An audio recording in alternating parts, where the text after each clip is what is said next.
Tawagin mo mga bata.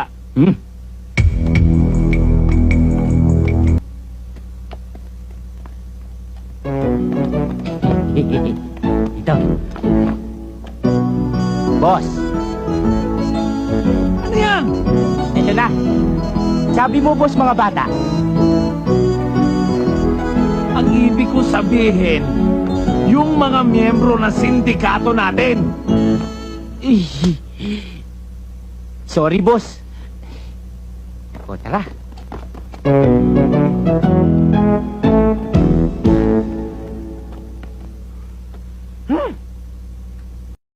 Bigla ko sila makidalisay! Pero sir, dapat hindi niyo siya binaril. Ano hindi? Nabawala eh!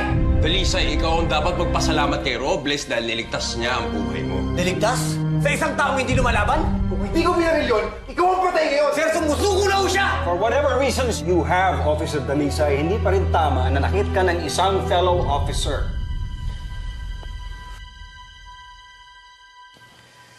Sorry ho, sir. Pero sana naisip mo, merong isang bata na nasa ospital na umaasa doon sa tao. Dalisay, huwag mong pag-initan si Robles. Dahil alam ko noon pa lang nagkakabanggaan na kayo. Sir, iba ho ang pinag-uusapan natin ngayon sa nangyari noon. Ang dahil pa sinasabi eh!